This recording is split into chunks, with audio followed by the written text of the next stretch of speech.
మంచి ఒక ప్రార్థనా సమయాన్ని గడిపి ఉన్నాం. మనమందరం ఏక హృదయంతో దేశంలో జరుగుతున్న యొక్క భయానక సంఘటనల గురించి ప్రార్థన చేసి ఉన్నాం. దేవుని దగ్గర మనం ప్రార్థన చేస్తే ఆ ప్రార్థన దేవుడు విని నాశనమును ఆయన తగ్గిస్తారు, అది లేకుండా చేస్తారు అనేది మనం దేవుని దగ్గర కలిగి ఉన్నాం. మన యొక్క విశ్వాసం అది. దీని తరువాత మనం దేవుని వాక్యంలోనికి వెళ్ళబోతూ ఉన్నాం. దేవుని యొక్క సందేశంలోనికి వెళ్ళడానికి ముందుగా గత వారం మనం సంధించినప్పుడు నేను స్వయంగా రాసిన ఒక పుస్తకాన్ని మీకు పరిచయం చేసి ఉన్నాను. ఆ పుస్తకాన్ని చాలామంది మొదటిసారి కొత్తగా చూసిన వారు, ఇటువంటి ఒక పుస్తకం రావడం మాకు ఇప్పటి వరకు తెలియదు అలా అని చెప్పి చాలామంది ఆ యొక్క పుస్తకాన్ని కొని ఉన్నారు. ఇది చాలా సంతోషం. మన పరిచర్యలో పుస్తక పరిచర్య అనేది చాలా ప్రధానమైన పరిచర్య. చాలా పుస్తకములు దేవుడు నాకు ఇచ్చిన కొన్ని మాటల మీద ఆధారపడి ఆ కార్యాలను పుస్తకంగా రాసే కృపను పొందుకున్నాను. ఇప్పుడు చాలా పుస్తకములు మన యొక్క పుస్తకశాలలో అమ్మకానికి సిద్ధంగా ఉన్నాయి. ఈ వారంలో కూడా నేను ఒక పుస్తకాన్ని మీకు పరిచయం చేయాలని అనుకుంటున్నాను. ఈ పుస్తకం ఏంటంటే బైబిల్లోని జాతులు అనే శీర్షిక మీద. సమీపంలో ఇప్పుడు క్రైస్తవుల మధ్య మీరు చూసినట్లయితే జాతి ఉందా, జాతి లేదా, క్రైస్తవులు ఈ యొక్క జాతులకి ఎక్కువ అవకాశం ఇస్తున్నారు. జాతి వైరాగ్యం గల వారుగా మారిపోయారు అన్నట్లుగా ఎక్కడ చూసినా యూట్యూబ్లో క్రైస్తవుల మధ్యలో ఉన్న జాతులను పూర్తిగా తీసివేస్తాం అని మాట్లాడుతున్నారు. దాన్ని వదిలిపెట్టండి, అది ఒకవైపు ఉండనివ్వండి. ఇక్కడ మనం చూసేది వేరే ఒక జాతి. బైబిల్ గ్రంథంలో మన యొక్క పితరులు జీవించిన కాలంలో, ఆ కాలంలోనే జీవించిన ఇతర జాతుల ప్రజలు, అక్కడ జీవించిన అనేక జాతుల ప్రజల గురిన సందేశములు మీరు బైబిల్ని చదివేటప్పుడు అకస్మాత్తుగా అమలేకీయులు, అమ్మోనీయులు, మోయాబీయులు, గిర్గాసీయులు, యెబూసీయులు అనే పేర్లు చదువుతూ ఉంటారు. వారు ఎవరనేది మనకు అసలు తెలియదు. ఎందుకు దేవుడు వారిని శపిస్తున్నారో అది కూడా మనకు తెలియదు. ఎందుకు వారు ఇశ్రాయేలు ప్రజల్ని ఎదిరించి యుద్ధం చేస్తున్నారో అది కూడా మనకు తెలియదు. దేవుడు వారిని ఒక్కరిని కూడా ప్రాణంతో వదిలిపెట్టకుండా ఆ జాతి మొత్తం భూమి మీద లేకుండానట్లు చేసి నాశనం చేయాలని ఎందుకు చెప్పారు, వారి మీద ఎందుకు అంత కోపం అనేది మనకు అర్థం కాని ఒక విషయం. ఇదే విధంగా ఈ యొక్క బైబిల్ అలా చదువుకుని వచ్చేటప్పుడు అమ్మోనీయులు అని చదువుతాం, మోయాబీయులు అని చదువుతాం. వారు దేవుని యొక్క ఆలయంలోనికి రాకూడదని ఆటంకం. అది ఎందుకు మనకు తెలియదు. అదేవిధంగా ఈ ఫిలిస్తీన్లో జరిగిన పోరాటం బైబిల్ కాలం మొదలుకొని ఇప్పటి వరకు జరుగుతుంది. యూదులకు ఆ ఫిలిస్తీన్లకు మధ్యలో జరిగే యుద్ధం పగ ఒక ముగింపుకే రాలేదు. ఎందుకు వారు ఈ యూదుల మీద పగను కలిగి ఉండాలి? దానికి కారణం ఏంటి? ఇవన్నీ మనకి తెలియాలంటే వారి యొక్క పూర్వ చరిత్ర మనకి తెలియాలి. ఒక జాతి గురించి, బైబిల్లో చెప్పబడిన ఒక జాతి గురించి ఆ వివరాలు, వారి యొక్క బ్యాక్గ్రౌండ్ వివరాలు మనకు తెలియాలి. అది తెలుసుకుని బైబిల్ గ్రంథాన్ని చదివేటప్పుడు వారు ఏం చెప్పాలనుకుంటున్నారు, ఎందుకు ఆ కార్యాన్ని అలానే ఇటువంటి నిర్ణయం తీసుకుంటున్నారు అనేది మనం సరిగ్గా అర్థం చేసుకోగలం. కాబట్టి ఈ జాతుల గురించి ఒక పరిశోధన పుస్తకం తమిళ్లో రాయాలి అని నేను ఆశపడి అనేక పుస్తకాలను రిఫర్ చేసి వారి యొక్క జాతుల గురించి ఇప్పటి వరకు ఏ కార్యాలు కనిపెట్టి ఉన్నారు అనే విషయాలను సేకరించి ఉన్నాను. ఇందులో చెప్పబడిన అనేక సందేశములు అష్షూరేసు రాజ్యపాలన, భూమిని తవ్వి వారు జీవించిన నగరాలు, అక్కడి నుండి తీయబడిన యొక్క వస్తువులు, దీని మూలంగా తెలుసుకున్న కార్యాలను, ప్రాథమికంగా వారు జీవించింది నిజమే, వారి యొక్క ఆచారాలు ఈ విధంగా ఉన్నాయి, ఈ గుంపు ప్రజలు నరబలిచ్చేవారు, ఈ గుంపు వారు ఎప్పుడు గొడవలాడుతుంటారు అని నిరూపించబడిన కార్యములను, దాని యొక్క వివరములు రాయబడిన పుస్తకమే బైబిల్లోని జాతులు అనే పుస్తకం. ఇందులో కొన్ని ముఖ్యమైన బైబిల్లో చెప్పబడిన జాతులు, వాటి గురించిన సందేశములు ఇక్కడ చెప్పబడి ఉన్నాయి. అమ్మోనీయుల గురించి ఆ సందేశం ఉంది, అలానే అమలేకుల గురించి కూడా ఉంది. వారి యొక్క పూర్వోత్తరాలు ఎక్కడ ఆరంభించబడుతున్నాయి, చారిత్రాత్మకంగా వారు ఇప్పుడు ఎక్కడ ఉన్నారు, వారు ఏమిటయ్యారనే యొక్క కార్యాలు ఈ పుస్తకంలో రాసి ఉన్నాను. ఈ పుస్తకం మీకు అవసరమైతే మా యొక్క పుస్తకశాలకు కానీ, లేకపోతే మా యొక్క చిరునామాకు మీరు లెటర్ పంపించినా కానీ, లేకపోతే ఒక ఫోన్ మూలంగానైనా, ఈమెయిల్ మూలంగానైనా మీరు మాకు తెలియబరిస్తే మీకు మేము దాన్ని పంపిస్తాం. అది మాత్రమే కాదు, అమెజాన్లో కానీ ఫ్లిప్కార్ట్ వంటి వాటిలో కానీ మీరు అప్లికేషన్ లోపలికి వెళ్ళి మన యొక్క పుస్తకాలు అక్కడ సెర్చ్ చేసి చూస్తే అందులో ఈ పుస్తకాలు అమ్మకము నిమిత్తం పెట్టబడి ఉన్నాయి. మీరు వాటి మూలంగా కూడా ఆర్డర్ చేసి కొనుక్కోవచ్చు. కానీ ఉన్న విషయం ఏంటంటే, మీరు అమెజాన్లో కానీ ఫ్లిప్కార్ట్లో కానీ కొనేటప్పుడు దాని యొక్క వెల కొంచెం అధికంగా, తపాలా ఖర్చుల నిమిత్తం దానికి కొద్దిగా వెల అధికంగా చెల్లించాల్సి ఉంటుంది. నేరుగా మన దగ్గర యొక్క పుస్తకాన్ని కొనేటప్పుడు దాని యొక్క వెల సగం తగ్గడానికి అవకాశం ఉంది. కాబట్టి ఈ మంచి అవకాశాన్ని మీరు ఉపయోగించుకోండి. పుస్తకములు అధికంగా చదవండి. బైబిల్ని తీసుకుని ఏదో కథల పుస్తకం చదివినట్టు చదవక, చరిత్రను పరిశీలించే రీతిలో దాన్ని చదివితే ఆ బైబిల్ మనకి ఏం చెప్పాలనుకుంటుందనే రహస్యములను, అర్థములను పూర్తిగా మనం అర్థం చేసుకోవచ్చు. దాని నిమిత్తమే ఇటువంటి పుస్తకాలు విడుదల చేయబడుతూ ఉన్నాయి. కొనండి, చదవండి, మీ బైబిల్ జ్ఞానాన్ని అధికపరుచుకోండి. దేవుడు మిమ్మల్ని ఆశీర్వదించునుగాక.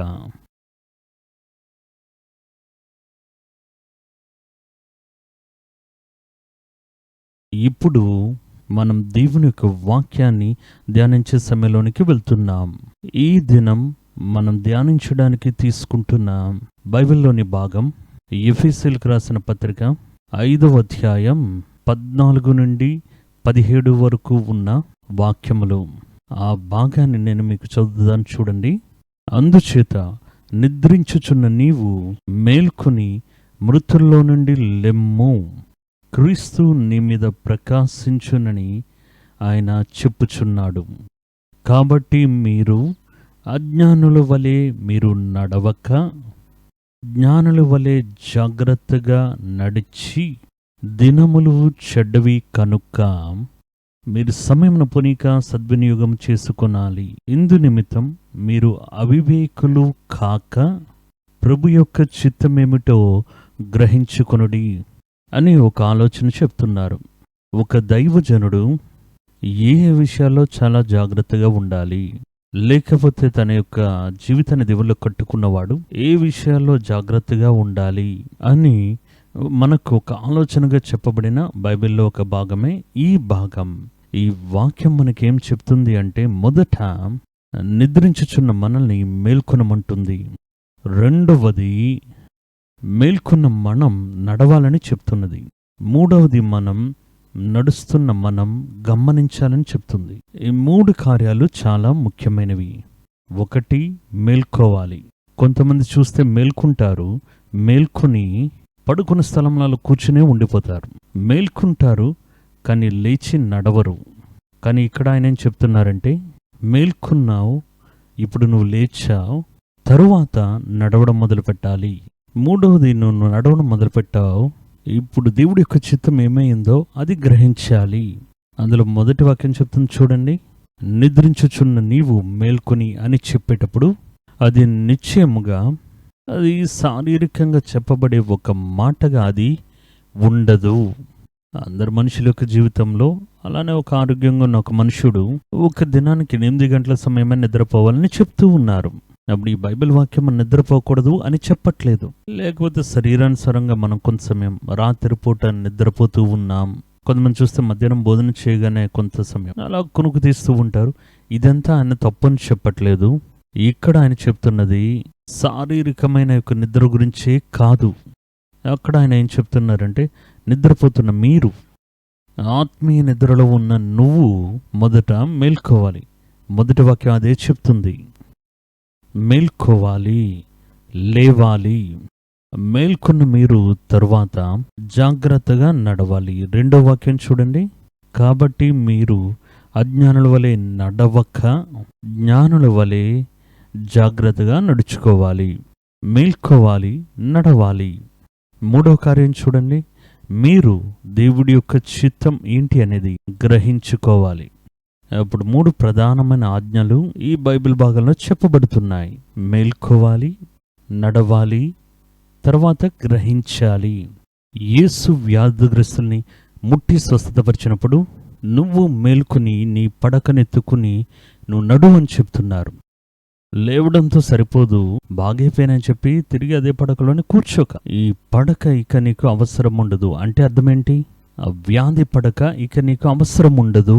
దాన్ని తీసుకుని తర్వాత చేయాల్సిన ఆ పనిని చూస్తూ నువ్వు నడు అని దేవుడు చెప్తూ ఉన్నారు.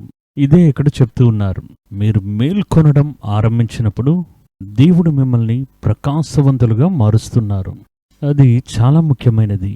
ఆత్మీయంగా ఉన్న ఒక క్రైస్తవుని యొక్క జీవితం ప్రకాశవంతంగా మార్చబడాలి అంటే దాని మొదటి మెట్టు మీరు మేల్కోవాలి. మీరు ఆత్మీయంగా మేల్కోవాలి. నిద్రలో ఉన్నట్టుగా ఏదైనా మాట్లాడినా, అడిగినా, ధ్యానించినా, ప్రార్థించినా ఇవన్నీ కొంతమందికి ఒక కలలా ఉంటాయి. అన్నీ మర్చిపోతారు. కారణం ఏంటి? గత వారం ఏం మాట్లాడని అడగండి, జ్ఞాపకంలో ఉండదు. సంఘంలో ఏం చెప్పారు, జ్ఞాపకం ఉండదు. కారణం ఏంటని అడిగితే నిద్ర మైకంతో వింటూ ఉంటారు. సగం అర్థమవుతుంది, సగం అర్థం కాదు. కొంత గ్రహిస్తారు, కొంత గ్రహించలేరు. ఇలా ఉండే ఆ యొక్క స్థితి నిద్ర. మొదట మనం మేల్కొన్న వారిగా ఉండాలి. అలా మేల్కొన్న వారిని దేవుడు ప్రకాశవంతులుగా మార్చగలరు. ఆత్మీయ నిద్ర, ఆత్మీయ అలసట, పరిచర్యలో అలసట, ధ్యానించడంలో అలసట, దేవుని యొక్క కార్యాల్లో అలసట. అలా ఉంటున్న వారిని దేవుడు వెలుగుగా మారుస్తారు అనేది అది సాధ్యం కాని కార్యం. అందుకే ఆయన ఈ విధంగా చెప్తున్నారు. దేవుడు మిమ్మల్ని, మీరు మేల్కొంటూనే మిమ్మల్ని ఆయన ప్రకాశవంతులుగా చేయడం మొదలు పెడతారు అని చెప్తూ ఉన్నారు. దేవుని యొక్క బిడ్డల యొక్క జీవితంలో మేల్కొనడం, బయలుదేరడం ఇది చాలా అవశ్యకరమైన ఒక కార్యంగా కనిపిస్తుంది. మనం రక్షణ పొందుకోగానే అప్పటి వరకు పాపంలో మరణించి గ్రహింపు శక్తి లేని వారిగా ఉన్న మనల్ని అందులోనే మేల్కొంటున్నాం. అలా మేల్కొనగానే కానీ అక్కడ కూర్చుండిపోతాం. అలా మనం ఉండడం బట్టే మనం చాలా మేలులను, ఆశీర్వాదములను పొందుకోలేకుండా పోతున్నాం. మీరు దేవుని దగ్గరకు వచ్చారు, లేకపోతే దేవుడు మిమ్మల్ని సంధించారు. ఆ రక్షణ అనుభవంలో నుండి మనం వచ్చాం. అప్పటి వరకు గ్రహింపు శక్తి లేని మన యొక్క హృదయం గ్రహింపు శక్తిని పొందుకుంది. దేవుడు ఉన్నారనే విషయం మనం తెలుసుకుంటున్నాం. దాని తర్వాత మనం ఏం చేస్తున్నాం చూస్తే మనం అదే స్థలంలో అదే జీవితాన్ని యేసు ఉన్నారనే ఒక నమ్మికతో అలా కొనసాగిస్తుంటాం అంతే. దాన్ని పెట్టుకుని కొన్ని దినాల తర్వాత చెప్తాం, ఎందుకు నా జీవితం ఇలాగ శూన్యంగా ఉంది, నేను కూడా ప్రార్థన చేస్తున్నా, ఎందుకు నా జీవితంలో ఎటువంటి మేలు నేను పొందుకోవట్లేదని చెప్తారు. దేవుని యొక్క బిడ్డలు దేవుని దగ్గర నుండి పరిపూర్ణమైన ఆశీర్వాదాలు పొందుకోవాలి అంటే దానిలో ప్రాథమికంగా చేయాల్సిన కార్యం ఒకటి మేల్కోవాలి. మేల్కొని అలా మంచం మీద పడుకుని ఉండకూడదు. కొంతమంది పిల్లల్ని చూసినట్లయితే మనం చెప్తూ ఉంటాం, సమయం ఏంటంటే మేల్కొనే ఉన్నాను అని చెప్తారు. నేనేమో నిద్రపోతున్నాను అంటారు. అలా మంచం మీద పడుకునే ఉన్నాను అని అంటుంటారు. మీరు మేల్కొన్నారు, రక్షణ పొందుకున్నారు, కానీ లేవాలి, నడవాలి. అదే దేవుని యొక్క వాక్యం చెప్తూ ఉంది. అప్పుడు మీరు లేచి బయలుదేరకుండానట్లయితే దేవుని యొక్క మేలు మీరు చూడలేరు. ఈ తప్పులనే అనేక మంది క్రైస్తవులు వారి యొక్క జీవితంలో చేయడం, వాటిని మన కళ్ళ ద్వారా చూస్తున్నాం. కాబట్టి ఈ విషయం గురించి నేను మీతో మాట్లాడాలి అని నేను ఒక నిర్ణయం తీసుకుని వచ్చాను. మొదటి కార్యం చూడండి, అబ్రహాము మేల్కొనడం, మళ్ళీ బయలుదేరటం. ఒకరు మొదట మేల్కోవాలి, తర్వాత బయలుదేరాలి. అబ్రహాము లేచి బయలుదేరును వాక్యం చెప్తుంది. ఎక్కడి నుండి లేచారు అని చెప్తే ఆయన జాతి ప్రజల మధ్యలో నుండి, ఆయన ప్రజల మధ్యలో నుండి, ఆయన కుటుంబ సభ్యుల మధ్యలో నుండి లేచి వారి నుండి వేరుపడి వారి యొక్క దేశం నుండి వేరయ్యి బయలుదేరి వెళ్ళారు. వాక్యంలో దాని గురించి చెప్తుంది చూడండి. ఆదికాండము 12వ అధ్యాయం 1 నుండి 4 వరకు ఉన్న వాక్యములు. దేవుడు అబ్రహాముని చూసి, ఒకరిని దేవుడు ఆశీర్వదించాలని కోరుకుంటున్నారు. అబ్రహాముని ఆశీర్వదించాలి, కానీ దానికి ప్రాథమికంగా వాడు ఉన్న స్థలం నుండి లేవాలి. వాడు దేవుడు చెప్పిన ప్రకారం బయలుదేరి వెళ్ళాలి. ఇది రెండూ చేస్తేనే దేవుడు వారిని ఆశీర్వదించగలరు. అందువల్ల దేవుడు వారికి ఆజ్ఞాపిస్తున్నారు. ఆదికాండం 12వ అధ్యాయం 1, 2, 3, 4 వాక్యములు. దేవుడు అబ్రహాముని చూసి, నీవు నీ దేశం నుండి, నీ బంధువుల యొద్ద నుండి, నీ తండ్రి ఇంటి నుండి బయలుదేరి నేను నీకు చూపించు దేశమునకు వెళ్ళుము. నిన్ను నేను గొప్ప జనముగా చేసి నిన్ను ఆశీర్వదించి నీ నామమును గొప్ప చేయుదును. నీవు ఆశీర్వాదముగా ఉన్నందువు. నిన్ను ఆశీర్వదించు వారిని నేను ఆశీర్వదించెదను, నిన్ను దూషించువాన్ని శపించెదను. భూమి యొక్క సమస్త వంశములు నీ యందు ఆశీర్వదించబడునని అబ్రాముతో అనగా, యెహోవా అతనితో చెప్పిన ప్రకారం అబ్రాము వెళ్ళెను. ఉట్టిదే బయలుదేరి వెళ్ళలేదు. అబ్రహాము యెహోవా అతనితో చెప్పిన ప్రకారం బయలుదేరి వెళ్ళెను. అంటే దాని అర్థం ఏంటి?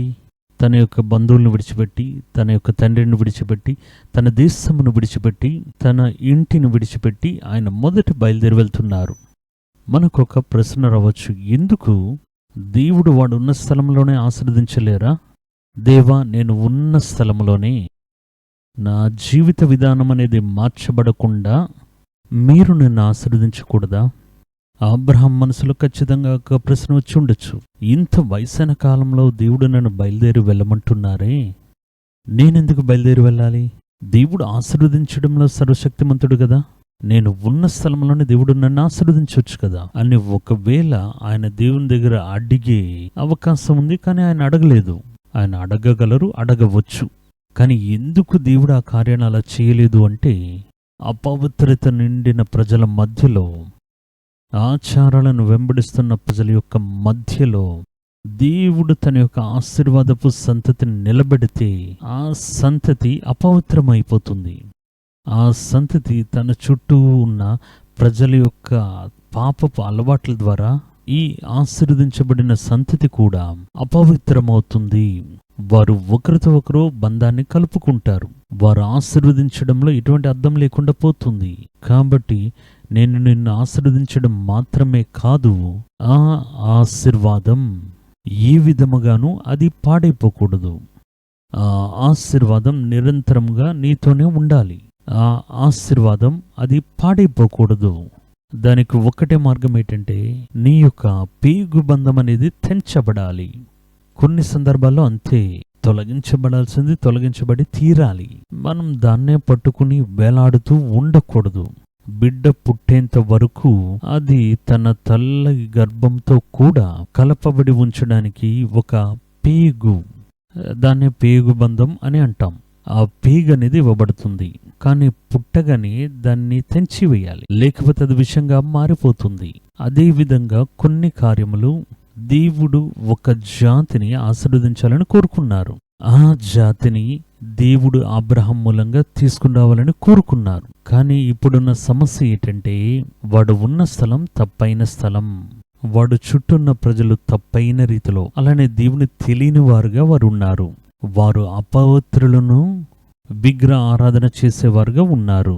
దీనికి మధ్యలో ఒంటరిగా చేయబడిన ఆశీర్వదించబడిన ఒక సంతతిని అబ్రహాం మూలంగా నేను పొందుకుంటే, ఆ జాతి చుట్టూ ఉన్న యొక్క కూటం వల్ల అపవిత్రపరచబడుతుంది. కాబట్టి వాడికి తెలియని ఒక స్థలమునకు, ఒకవేళ అనుకుంటే పక్క ఊరికే వెళ్ళి నివాసం ఉండొచ్చు కదా. దేవుడు ఎందుకు ఆ జాతి ప్రజలను వదిలిపెట్టి వెళ్ళమన్నారంటే, అలాగే కాలినడక దూరంలో ఉన్న వేరే ఊరికి వెళ్ళి అక్కడ నివాసం ఉండొచ్చు కదా. అలా కాదు. దేవుడు చూడండి, కంటికి కనిపించని దేశంలో, ఊరనే స్థలంలో నుండి కానాను అనే దేశం వరకు దేవుడు అబ్రహాం నడిపిస్తూనే ఉన్నారు. కారణం ఏంటంటే, ఆయన నిర్మించబోయే ఈ ఆశీర్వాదం, ఆయన నిలబెట్టబోయే ఆశీర్వాదపు యొక్క సంతతి, ఈయన ఆల్రెడీ ఉన్న ఆ యొక్క స్థలముల యొక్క కార్యములను బట్టి అపవిత్రపరచబడకూడదు, మలినపరచబడకూడదు. అందువల్ల దేవుడు వారిని ఒక వీరు చేయబడిన ఒక అనుభవంలోనికి తీసుకుని వస్తున్నారు. అదే వాక్యం చెప్తుంది. అబ్రహాం మొదట ఆ ఆశీర్వాదం పొందుకున్నట్లుగా వారి యొక్క జాతిలో నుండి లేస్తూ ఉన్నాడు. మరణించిన వారిని నువ్వు లెమ్ము, అప్పుడు దేవుడు నిన్ను ప్రకాశింపజేస్తారన్న వాక్యం బైబిల్లో చెప్పబడిన ప్రకారం ఆయన జాతిలో నుండి ఆయన లేచారు. రెండవది, దేవుని యొక్క చిత్తాన్ని చూస్తూ ఆయన బయలుదేరారు. లేవడంతో అలా నిలిచిపోలేదు. ఆయన చిత్తాన్ని చూస్తూ ఆయన చేయాల్సిన కార్యానికి ఆయన సమర్పించుకుంటూ ఆయన స్థలము నుండి బయలుదేరుతూ ఉన్నారు. దానివల్ల ఆయనకి ఏం మేలు దొరుకుతుంది అని అడిగితే బైబిల్లో చెప్పబడింది, మొదటి కార్యం ఆయన పేరు ఘనపరచబడబోతుంది. అబ్రహాం అంటే తెలియని వారు ఈ లోకంలో ఎవరూ లేరండి. ఆయన ఎప్పుడో చరిత్రకు ముందు జీవించిన ఒక వ్యక్తి, చరిత్ర కాలములకు ముందు జీవించిన ఒక వ్యక్తి.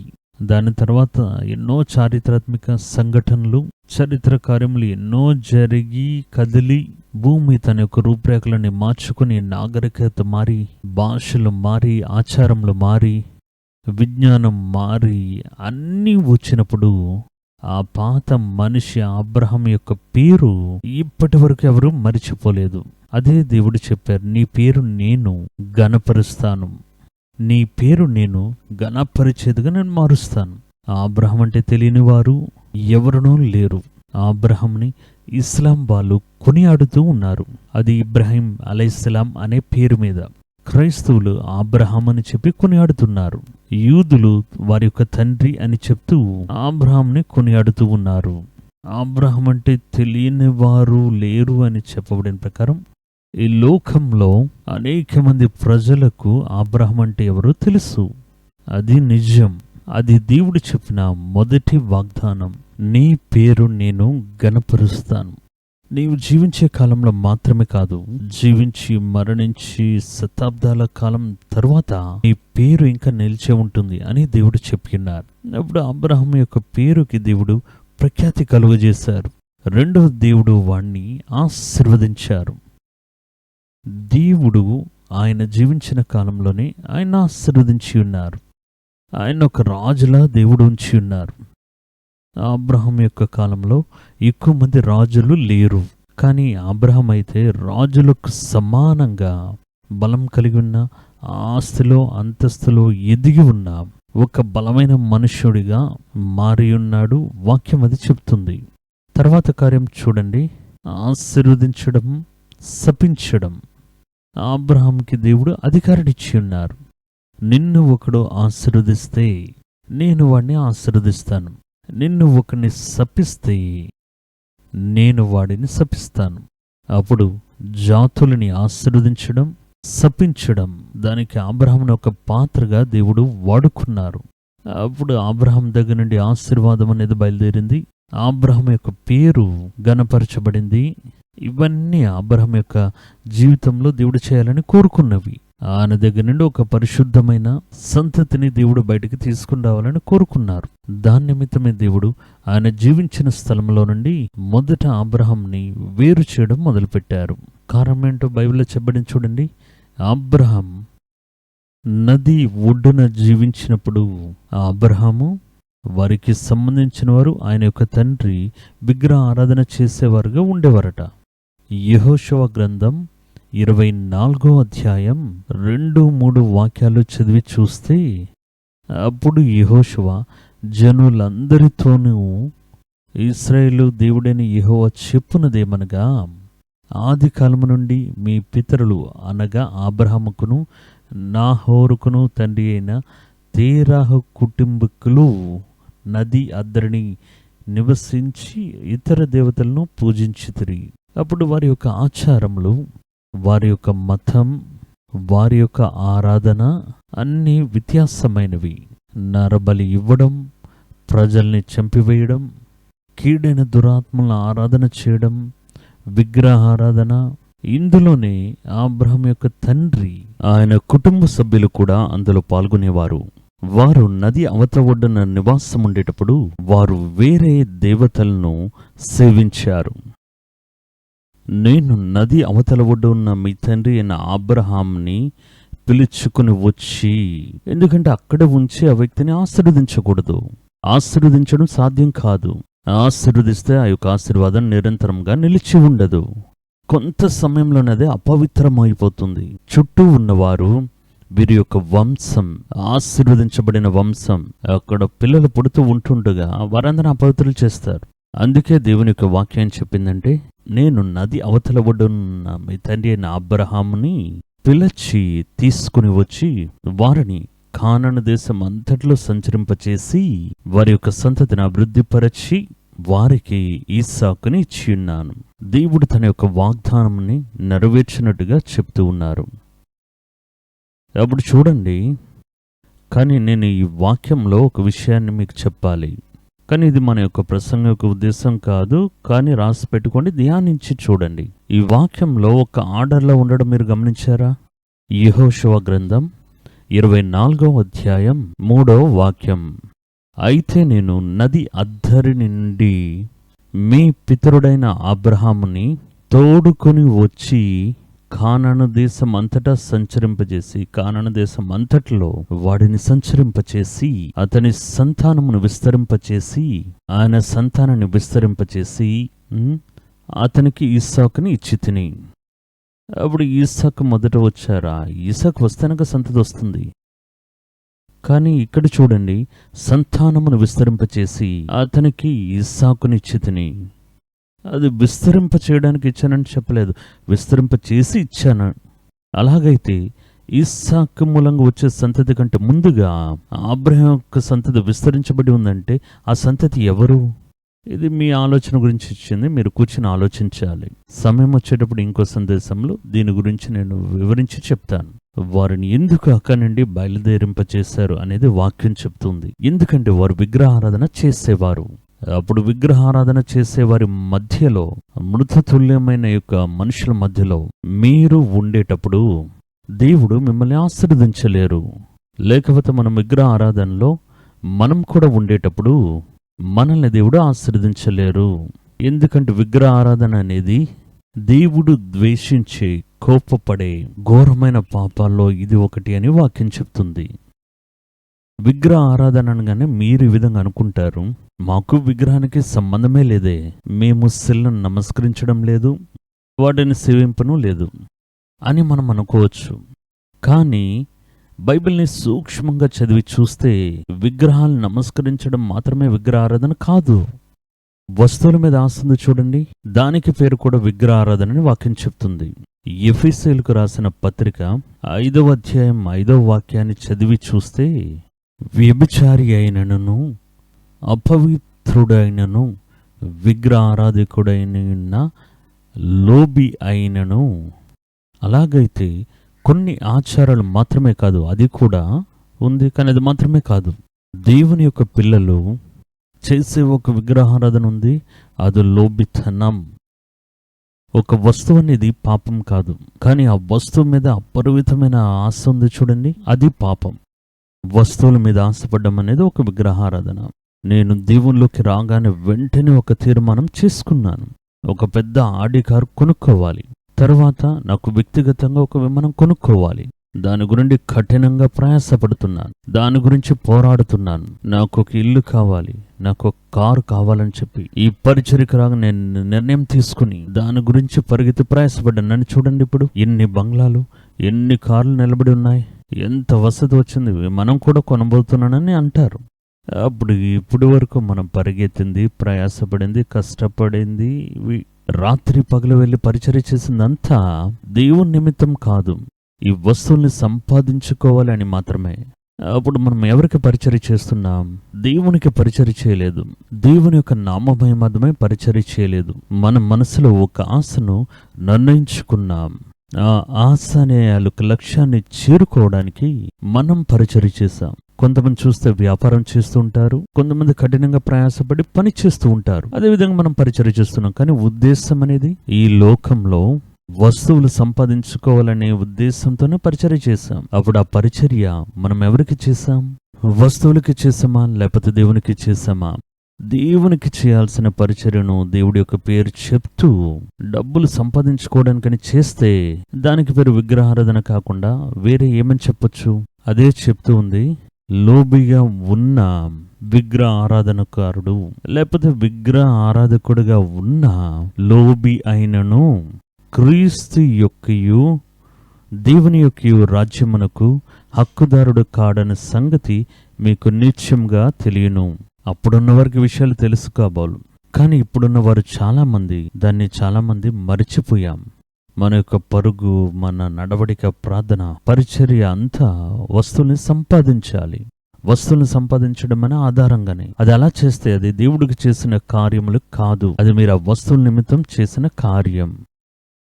తర్వాత విషయం చూడండి, కొలస్సీలకు రాసిన పత్రిక 3వ అధ్యాయం 5వ వాక్యంలో ఈ విధంగా చెప్తున్నారు, కావున జారత్వం, అపవిత్రతను, కామతురతను, దురాశను, విగ్రహ ఆరాధన అయిన ధనాపేక్షను, లోభత్వమును, ఇటువంటి వాటిని భూమి మీదనున్న మీ అవయవములను చంపివేయుడి.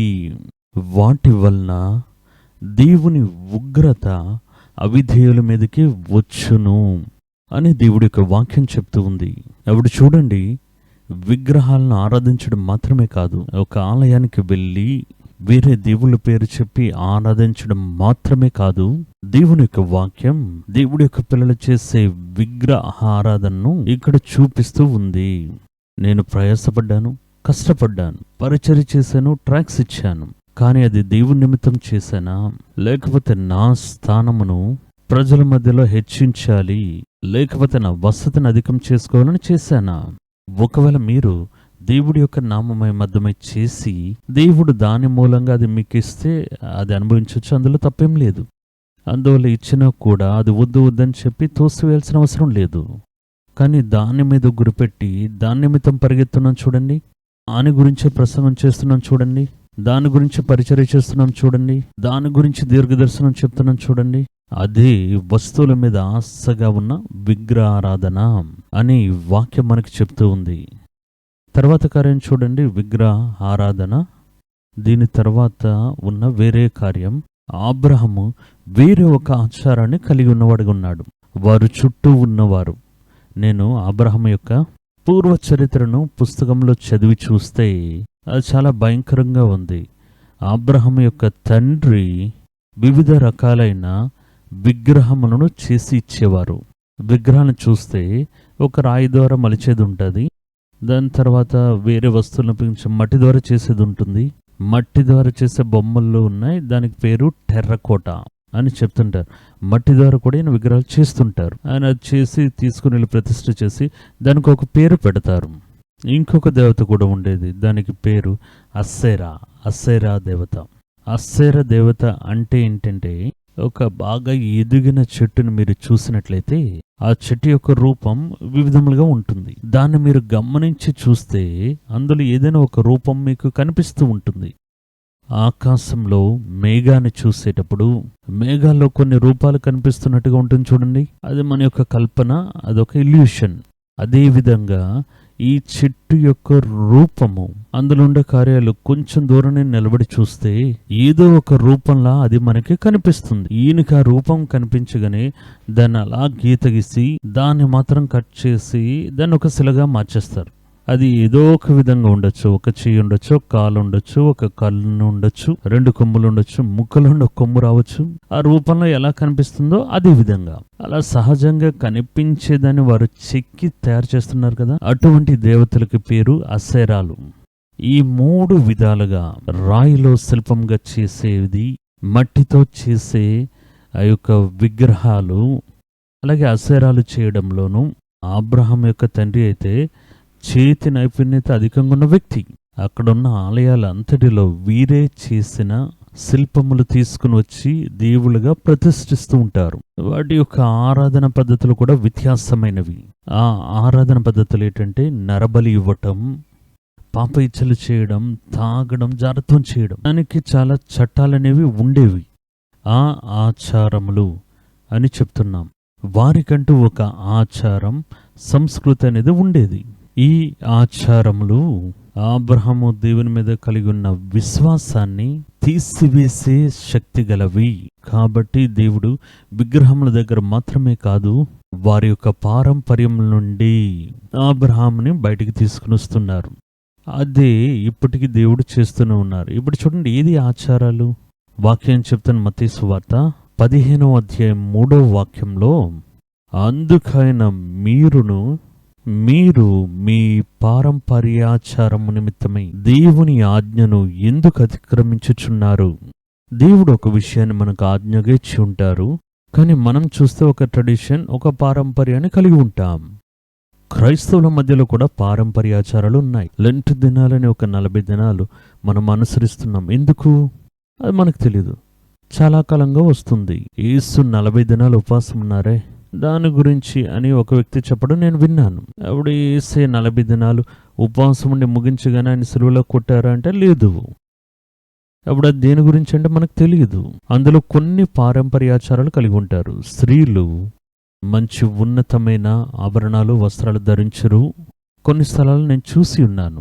బయటికి ఎక్కడికి వెళ్ళరు, మల్లెపూలు పెట్టుకోరు, పువ్వులు తల్ల పెట్టుకోరు. అలా ఒక 40 దినాలు ఉపవాసం. కొంతమంది అయితే 2 పూట్ల భోజనం చేయరు, ఉపవాసంలో ఉంటారు. ఎందుకు? దాని కారణం ఏంటి? అది దేన్ని సూచిస్తుందంటే తెలీదు. కానీ అది ఒక పారంపర్యాచారం. అదే విధంగా యేసుక్రీస్తు వారి శిలువలో కొట్టబడడానికి ముందుగా ఆయన చెప్పిన 7 మాటలు ధ్యానం చేసి దాని తర్వాత 40 దినాలు చూస్తే అదంతా ఊరంతా తిరుగుతూ చేస్తూ ఉన్నాం. చేయండి, పర్వాలేదు, అది జ్ఞాపకం చేసుకున్నట్టు చేస్తున్నాం. కానీ అది బైబిల్లో చెప్పబడిన కార్యం కాదు, పారంపర్యం.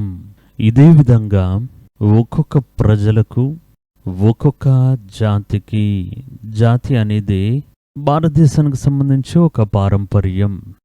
ఈ పారంపర్యంలో దేవుని యొక్క ఆజ్ఞలను మీరి నడవమని చెప్తున్నాయి.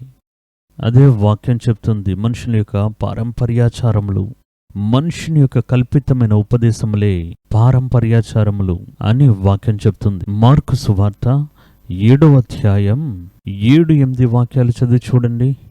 మానవులు కల్పించిన పద్ధతులు దైవోపదేశములని బోధించుచు నన్ను వ్యర్థముగా ఆరాధించుదురు అని వ్రాయబడినట్టు వేషధారులైన మిమ్మును గూర్చి ఏషియా ప్రవచించినది సరియే. మీరు దేవుని ఆజ్ఞను విడిచిపెట్టి మనుష్యుల పారంపర్యాచారము గైకొనుచున్నారు గనుక గిన్నెలను, కుండలను కడుగుచూ ఉన్నారు. అలానే ఇటువంటి అనేక ఆచారములను అనుసరిస్తూ వస్తున్నారు. యూదుల మధ్యలో పారంపర్యాచారాలు చూస్తే మనకి చెప్పలేం. అవి భోజనం చేయడానికి ముందుగా చేతిని ఈ విధంగా కడుక్కోవాలనే ఒక పద్ధతి ఉంది. మనలో వెళ్ళగానే చేతులు కడుక్కుని అలా వెళ్ళడానికి అవ్వదు. చేతులు ఈ విధంగా కడుక్కోవాలి, దానికి ఒక మెథడ్ ఉంది. కాళ్ళను ఏ విధంగా కడుక్కోవాలి, దానికి ఒక మెథడ్ ఉంది. విశ్రాంతి దినం ఆచరిస్తున్నామనంటే దానికి అనేకమైన పద్ధతులు ఉన్నాయి.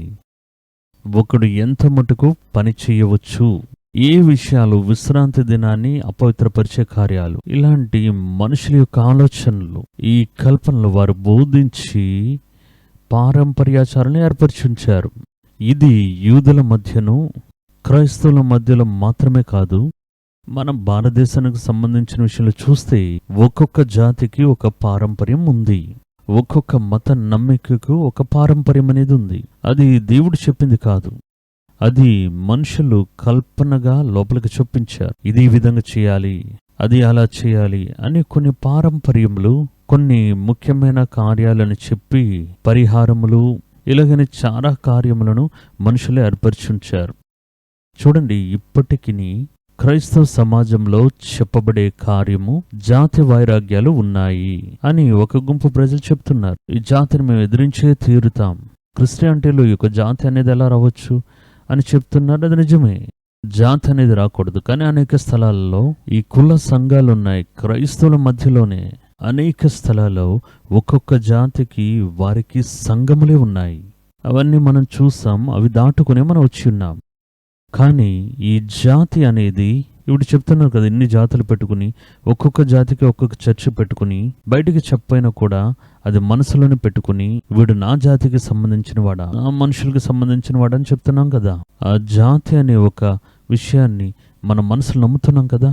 ఆ జాతి గురించి బైబిల్ ఎక్కడైనా చెప్పబడిందో చూడండి. మీరు చెప్పే ఆ జాతి అది ఉన్నతమైనదో తక్కువైనదో మిడిలో మీడియమో అది మనకి తెలియదు. ఏదో ఒక జాతి, ఇప్పుడు ఇండియాలోనో ఒక జాతి, దాని గురించి ఎక్కడైనా బైబిల్లో చెప్పబడిందా? అప్పుడు మీరు ఏ జాతి అనేది మీకెవరు చెప్పారు? దేవుడు చెప్పారా? నువ్వు ఈ జాతి అని చెప్పారా? దేవుడు ఒకే ఒక మాట చెప్పారు, మీరు పరిశుద్ధమైన జనం అన్నారు. దాన్ని వదిలేస్తాం. మనం ఇప్పుడు కొనియాడే జాతి, దేవుడు మీకేదైనా చెప్పారా మీరు ఈ జాతి అని? లేదు. అప్పుడు ఎవరు మీకు చెప్పారు? ఇదొక ప్రశ్న వస్తుంది. ఎవరు చెప్పారు? మనుష్యులు చెప్పారు, మీ పితరులు చెప్పారు, మీ తల్లి తండ్రి చెప్పారు, గవర్నమెంట్ చెప్పింది, దేవుడు చెప్పలేదు. అప్పుడు దేవుడు చెప్పని దాన్ని ఒకటి, మనుషులు కల్పించిన విషయాన్ని, వీడు ఉన్నతమైన వాడు, వీడు మధ్య తరగతి వాడు, వీడు కింద తరగతి వాడు, వీడు ముఖాన్ని చూడకూడదు, ఇది దేవుడు చెప్పలేదు. చెప్తే ఆయన దేవుడే ఉండరు. అప్పుడు ఇది చెప్పేది ఎవరు అంటే మనుషులే. ఈ మనుషులు ఏర్పరిచిన పారంపర్యమును దేవుడు చెప్పిన మాటల కన్నా దీన్నే గట్టిగా పట్టుకుంటున్నాం చూడండి. అది పాపమని దేవుడి యొక్క వాక్యం చెప్తుంది. ఇది మనుషుల మూలంగా కలిగిన అనవసరమైన ఆజ్ఞలు. ఇవి దేవుని యొక్క ఆజ్ఞలను అవమానపరుస్తూ ఉన్నాయి. ఏ విధంగా అవమానపరుస్తున్నాయి? నేను ఈ జాతికి చెందినవాడను అని నేను గొప్పగా చెప్పుకోవడంలో అందులో ఏటి అవమానం అవుతుంది అంటే, ప్రధాన ఆజ్ఞ అయిన నిన్ను నువ్వు ప్రేమించినట్లుగా పొరుగువాని కూడా ప్రేమించాలని చెప్పబడింది కదా. అది మీరు చేయలేరు. ఆ జాతి అనే భావం వచ్చినట్లయితే మీరు దాన్ని అది చేయలేరు. మీ జాతిని మీరు ప్రేమించాలి, వేరే జాతిని తిట్టాలి, గొడవలాడాలి. అప్పుడు ఇవన్నీ మనుషుల మూలంగా ఏర్పరచబడిన అనవసరమైన పారంపర్య ఆచారాలు. అప్పుడు మనం ఏం చేస్తున్నామంటే దాన్ని బట్టి ఇది మనుషుల మూలంగా కలిగినదా, దేవుని వలన కలిగిందా అని మనం శోధించి చూడాలి మొదట. ఇప్పుడు మనం వెంబడిస్తూ ఉన్న అలానే ఆచరిస్తున్న కార్యాల్లో మనుషుల మూలంగా కల్పనగా నిర్మించబడ్డ చట్టములు, లేకపోతే ఇది దేవుని చెప్పిన చట్టం అని చూడాలి. మనుషుల మూలంగా ఏర్పరచబడిన కాలకాలములుగా అనుసరిస్తూ వస్తున్నవి అవి పారంపర్యాచారాలు అని చెప్పబడుతున్నాయి. భారతదేశంలో కూడా చూడండి, పారంపర్యం ప్రకారం గిన్నెలు కడగటం, ప్లేట్లు కడగడం, అది ఆ పారంపర్యాన్ని ఆధారంగా చేసుకుని. గిన్నెలు కడగకూడదని చెప్పలేదు, చెంబులను శుభ్రపరచకూడదని చెప్పలేదు, కానీ పారంపర్యం ప్రకారం అంతే. తినడానికి కూర్చుంటే దానిలో కుడివైపు ఏం పెట్టాలి, ఎడంవైపు ఏం పెట్టాలి, పాత్రను ఏ విధంగా కడగాలి, అది తీయగానే మొదట చుట్టూ ఎలా కడగాలి. కొంతమంది చూస్తే నీళ్ళు చిలకరించి తింటారు, మీరు చూసే ఉంటారు. ఇవన్నీ మనుషుల మూలంగా నియమించబడిన వ్యర్థమైన కార్యాలు. యేసు యొక్క శిష్యులు భోజనం చేసేటప్పుడు అడిగారు, మీ శిష్యులు ఎందుకు చేతులు కడుక్కోకుండా తింటున్నారు? చేతులు కడుక్కోకుండా తింటున్నారు. చేతులు కడుక్కుని తినాలనేది మంచి గుణమే, కానీ దేవుడు అది చెప్పలేదు. కానీ ఆయన ఏం చెప్తున్నది, పారంపర్యంగా ఉంది కదా, అది తప్పైనది. పారంపర్యంగా చేస్తే అది తప్పే. ఆ పారంపర్యమైన కార్యాల నుండి దేవుడు మనల్ని విడుదల చేయాలి. అది దేవుని యొక్క మాటను మనుషుల యొక్క పారంపర్యములు అవమానపరుస్తూ ఉన్నాయి. మార్కు 7:1 అదే చెప్తూ ఉన్నారు, మీరు బోధించిన మీ యొక్క పారంపర్యాచారముల వల్ల దేవుని ఆజ్ఞను బొత్తిగా నిరాకరించుదురు. అదేవిధంగా మీరు మిగతా అనేకమైన కార్యాలు చేస్తూ ఉన్నారని చెప్పారు. ఇక్కడ చూసారా, మనుషుల యొక్క పారంపర్యాచారం. పారంపర్యం అనేది లోకానుసారమైన పద్ధతి అని కొలస్సీయులకు రాసిన పత్రిక 2వ అధ్యాయం 8వ వాక్యంలో చెప్పబడింది. ఈ లోక సంబంధమైన జ్ఞానము వలన మోసకరమైన నిరర్ధక తత్వజ్ఞానం చేత ఎవరును మిమ్మను చెరపట్టుకుని పోవడినా ఉండనిమని జాగ్రత్తగా ఉండుడి. అది మనుషుల పారంపర్యాచారమును ఈ లోక సంబంధమైన మూలపాఠంలో అనుసరించి క్రీస్తునకు సంబంధించినది కాదు. చూసారా, అప్పుడు ఈ పారంపర్యం నిరర్ధకం చేస్తాయట. ఇంకోటి చూడండి, యేసుక్రీస్తు వారి రక్తం పాపాలనేది శుద్ధీకరిస్తుందని మనకు చెప్పిన్నారు.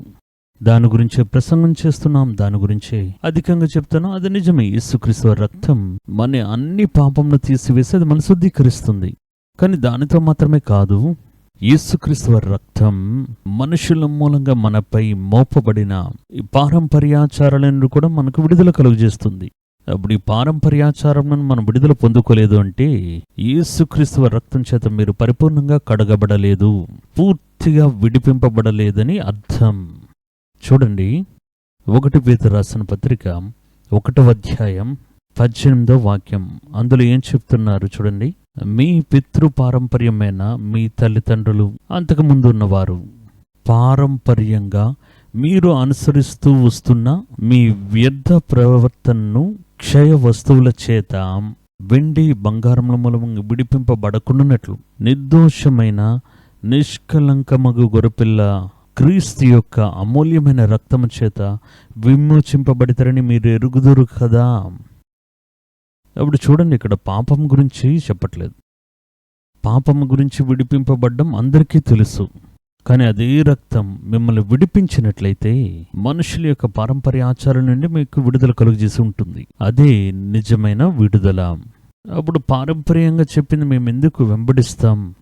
మాకు జాతి గురించి ఎవరో చెప్పారు, అది బైబిల్లో లేదా ఎవరో చెప్పారు, దాన్ని ఆచరిస్తాం. అడిగితే పెద్దవాళ్ళని పిచ్చివాళ్ళ అని అడుగుతాం. పెద్దవాళ్ళకి తెలియకుండా చెప్పారని ఇది మాట్లాడుతాం. ఇది మనకి బాగా తెలుసు. మన పితరులు ఏంటి పిచ్చివారా? తెలియక చెప్పారా? మీ పితరులు తెలివైన వారు వాళ్ళే ఉంటే ఎందుకు ఒక రైల్లో వారు ప్రయాణం చేయలేదు. ఎద్దుల బండ్లు ఎందుకు ప్రయాణం చేశారు? చెప్పులు లేకుండా ఎందుకు నడిచారు? ఒక ట్రాక్టరే లేకుండా ఎందుకు ఎద్దులకు నాగలి కట్టి దున్నుతుండేవారు? వారి యొక్క కాలానికి అవసరమైన జ్ఞానమే వారికి ఉంది. అప్పుడు పితరులు ముందు తరం వారు అంటే వారందరూ పిచ్చివారని అర్థం కాదు. అలాగే వారు చెప్పిందంతా సత్యమని అర్థం కాదు. అప్పుడు ఈ విషయాన్ని మనం మనసులో పెట్టుకోవాలి.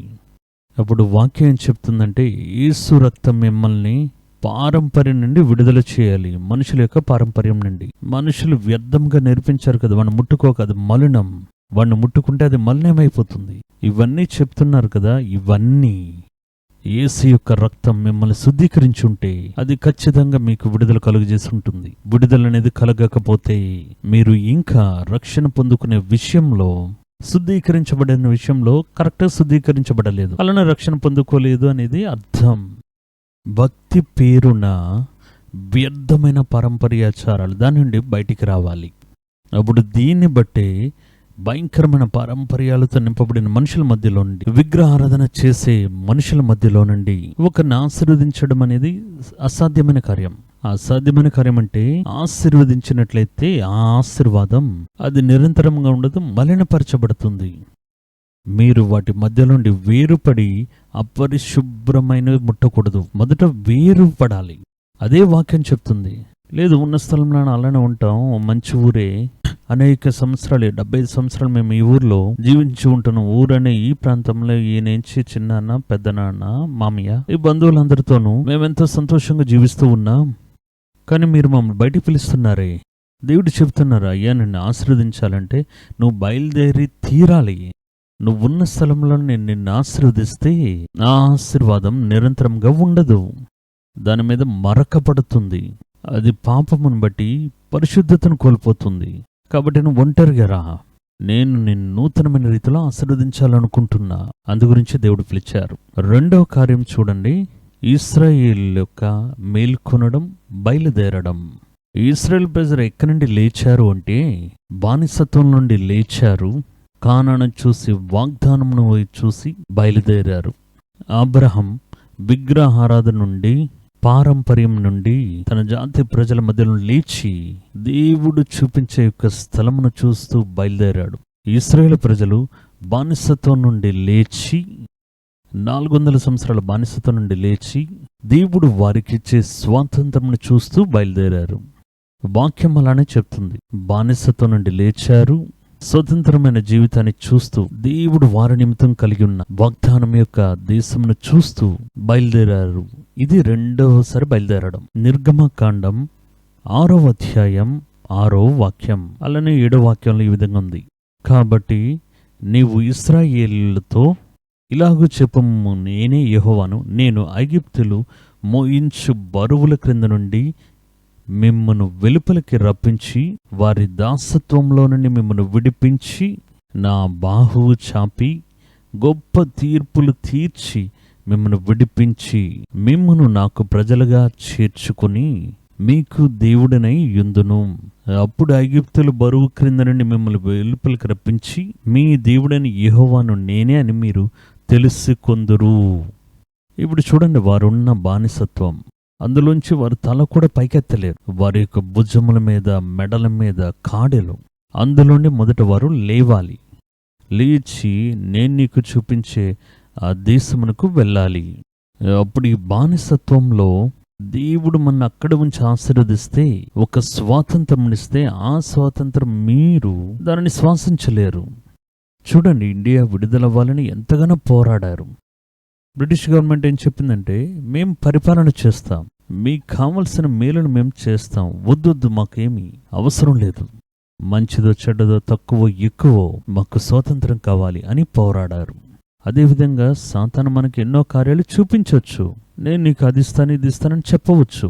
కానీ దేవుడు మన నిమిత్తం ఉంచిన యొక్క స్వాతంత్రం అనేది, దాన్ని స్వతంత్రించుకోవాలి అంటే మొదట మనం బానిసత్వం నుండి బయలుదేరాలి. ఇది ఎటువంటి బానిసత్వం? ఇక్కడ చెప్పబడేది ఆత్మీయ బానిసత్వం. వాక్యం ఏం చెప్తుందంటే, ఎందువల్ల మీరు జయం పొందుకున్నారో దానికి మీరు బానిసలుగా ఉన్నారు. బానిసత్వానికి చాలా సులువైన ఒక వ్యాఖ్యానం బైబిల్ చెప్తుంది. మీ మీద ఏది జయం పొందుకుందో అది మనుషుడే ఉండొచ్చు, లేకపోతే అది ఒక ఉద్యోగమే ఉండొచ్చు, లేకపోతే అది ఒక పాపపు అలవాటై ఉండవచ్చు. దేని మూలంగా మీరు జయం పొందుకున్నారో దానికి మీరు బానిసలు. 2 పేతురు రాసిన పత్రిక 2వ అధ్యాయం 19వ వాక్యంలో చాలా స్పష్టంగా దీని గురించి చెప్పబడింది. తామే భ్రష్టత్వమునకు దాసులయుండియు అట్టి వారికి స్వతంత్రమిత్తమని చెప్పుదురు. ఒకడు దేని వలన జయింపబడునో దానికి దాసుడగను కదా అని చెప్తున్నారు. అలాగైతే మనం బానిసత్వం కింద ఉంటూ ఒక జీవితంలో ఉంటే దేవా నన్ను ఆశీర్వదించండి ఆశీర్వదించండి అని చెప్పడంలో ఎటువంటి అర్థం లేదు. బైబిల్ ఏం చెప్తుందంటే ఈచ్ఛలోనూ దుర్గుణంలోనూ బానిసత్వానికి లోనై ఉన్నవారు. తీతుకు రాసిన పత్రిక 3వ అధ్యాయం 3వ వాక్యాలు ఈ విధంగా చెప్తున్నారు. ఎందుకనగా మనము కూడా మునుపు అవివేకులమును అవిధేయులమును మోసపోయిన వారమును ఉన్నాం. నానా విధములైన దురాశలకును భోగములకును దాసులమై ఉండి. చూసారా, పాపపు ఈచ్ఛలకు బానిసలైనవారు. అది లేకుండా మేము జీవించలేము, దానికి మేము బానిసలుగా ఉన్నాం. ఆ బానిసత్వం నుండి మీరు బయటికి రావాలి. ఇక్కడ ఉంటేనే లోపలే ఆ వసతి మాకు కలిగించిన అది దేవుడి యొక్క ఉద్దేశం కాదు. చూడండి, వీరు వెళ్ళి ఫారోన్ రాజు దగ్గర అడుగుతూ ఉన్నారు. రాజు అడుగుతున్న మీరెందుకు వెళ్ళాలని? మేం మా దేవుని ఆరాధించడానికి మా స్వంత స్థలానికి వెళ్ళాలి. అప్పుడు ఈ రాజు ఏం చెప్పాడో తెలుసా? మీరు ఇక్కడే ఆరాధించండి, నేను మీకు ఒక గొప్ప దేవాలయాన్ని కట్టిస్తాను, మీకు అన్ని వసతులు చేసిస్తాను, మీరెందుకు దాని గురించి అంత దూరం వెళ్ళాలి అని అన్నాడు. కానీ వారు దానికి సమ్మతించలేదు. కారణం, వారు వసతి కాదు స్వతంత్రాన్ని ఎదురు చూశారు. దేవుడు వారికి ఇస్తారనే యొక్క స్వాతంత్రమైన విడుదలను ఎదురు చూశారు. బానిసత్వపు జీవితం ఒకవేళ మనకి సంతోషాన్ని ఇవ్వచ్చు, కానీ నాకు అది కాదు, నాకు విడుదల కావాలి, నేను విడిపించబడాలి. అప్పుడు ఈ పాపపు ఇచ్ఛలు ఒక మనిషిని బానిసగా చేసి ఉంచుతున్నాయి. వాక్యం అదే చెప్తుంది. పాపం చేసిన ఎవడైనను పాపానికి బానిస అని చెప్తూ ఉంది. పాపం చేయడం మూలంగా మంచి వసతి దొరకవచ్చు, సంతోషం దొరకవచ్చు, సుఖం దొరకవచ్చు, కానీ మనం పాపానికి బానిసలుగా ఉన్నామని వాక్యం చెప్తూ ఉంది. యోహాను 8వ అధ్యాయం 34వ వాక్యంలో, అందుకు యేసు పాపము చేయి ప్రతివాడును పాపమునకు దాసుడని మీతో నిశ్చయంగా చెప్పుచున్నాను అని అన్నారు. ఇది నిశ్చయంగా చెప్పుచున్నాను అన్నారు. కొన్ని సమయాల్లో ఆ బానిసత్వంలో ఉండడమే మనకు తెలియక దాన్ని ఏదో గొప్పగాను, దాన్ని సుఖంగాను, దాన్ని సంతోషంగాను మనం అనుకుని ఉంటాం. కానీ మనకు అర్థం కాదు, మనం బానిసత్వంలో ఉన్నామే, అది మనకు తెలియదు. అందులో నుండి దొరికే చిన్న చిన్న సంతోషాలు చూడండి. ఒక కుక్కను కట్టి ఉంచుతారు, అది బానిసగా ఉంటుంది, దానికి ఆ విషయం తెలియదు. కానీ దానికి ఇచ్చే ఒక చిన్న ఎముక ముక్కను వేస్తే తన మెడకు కట్టి ఉంచిన ఆ చైన్ అది మర్చిపోతుంది. అబ్రహాం లింకన్ అదేవిధంగా ఒకసారి ఆ పార్లమెంట్ భవనానికి ఆయన వచ్చేటప్పుడు ఆయన ఈ విధంగా చెప్పారు. ఒక బానిస ఏ విధంగా ఉన్నాడంటే, ఆయన ఒక కోడిని తీసుకుని వచ్చారు. ఆ కోడిని తీసుకుని వచ్చి దాని శరీరంలో ఉన్న ఆ రెక్కలు, ఈకలని తీసివేయబడ్డాయి. అది ప్రాణం కొరకు పోరాడుతూ ఉంది. ఆ ప్రాణానికి పోరాడుతున్న కోడిని తీసుకుని వచ్చి నిలబెట్టి దాని ఎదుట కొన్ని బియ్యం గింజలు వేశారు.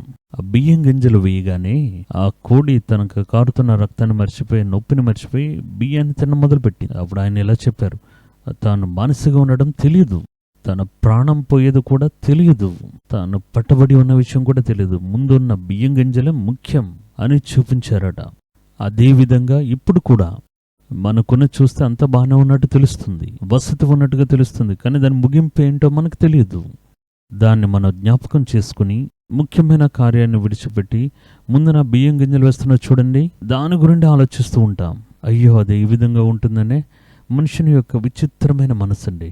బైబిల్లో మీరు చదివి చూడండి, చాలా ఆశ్చర్యమైన ఒక విషయం చెప్పబడింది. సంఖ్యాకాండం 11వ అధ్యాయం 5వ వాక్యం, వారి మధ్యనున్న మిశ్రిత జనము మాంసాపేక్ష అధికముగా కనపరచగా ఇశ్రాయేలును మరలా ఏడ్చి మాకెవరు మాంసం పెట్టెదరు అని అంటున్నారు. వారు అలా అరణ్యంలో వెళ్తున్నారు, ఆహారం గురించి ఏడుస్తున్నారు. దేవుడు వారిని విడిపించి ఒక గొప్ప భాగ్యం నిమిత్తం తీసుకుని వెళ్తున్నారు. కానీ వీరు ఆహారం గురించి ఏడుస్తూ ఇప్పుడు చెప్తున్నారు చూడండి, ఐగుప్తులో మేము ఉచితంగా కొనకుండా తినిన చేపలను, ఆ చేపలు ఐగుప్తు దేశంలో ఉచితంగా తినిన చేపలను, కీరకాయలను, అక్కడ మేము వండడానికి ఉపయోగించిన దోసకాయలను, వండడానికి ఉపయోగించిన కూరాకులను, ఉల్లిపాయలను, తెల్లగడ్డలను జ్ఞాపకముచ్చుచున్నవి. చూసారా, వారు ఉచితంగా ఇచ్చారట. ఉచితంగా ఏమి ఇవ్వలేదు. ఏం చేస్తారు అంటే, వీరు కట్టడ పనికి ఉదయాన్నే లేచి వెళ్తూ ఉన్నారు కదా, ఉదయాన్నే లేచి ఆ యొక్క రాళ్ళు ముయ్యాలి, ఇసుకను ముయ్యాలి, అన్ని చేయాలి. కానీ ఒక సమయంలో ఒక విజిల్ వేస్తారు, లేకపోతే ఒక సిగ్నల్ ఇస్తారు, అందరు బానిసలు వచ్చి నిలబడాలి. అందరు ప్లేట్లో భోజనం పెడతారు, కొంచెం కొంచెం భోజనం పెడతారు. అది భోజనం చేసి మళ్ళీ పరిగెత్తాలి. ఈ భోజనానికి వెల లేదు. వీడేమనుకుంటున్నాడంటే, మన దగ్గర డబ్బులే తీసుకోకుండా ఐగుప్తులు మనకి భోజనం పెట్టారే, మేము అది ఉచితంగా తిన్నామే, కానీ నువ్వు ఎంత పని చేసావు అది నీకు తెలియలేదు, ఎన్ని దెబ్బలు పొందుకున్నావు తెలియదు, ఎంత రక్తం చిందించావో తెలియదు. కానీ వారు తినే ఆహారం అది గొప్పగా కనిపించిందట. వాక్యంలో చెప్పబడుతుంది, మేము ఐగుప్తులో ఉచితంగా తినిన చేపలను, కీరకాయలను, దోసకాయలను, కూరాకులను, ఉల్లిపాయలను, తెల్లగడ్డలను జ్ఞాపకమునకు వచ్చుచున్నవి.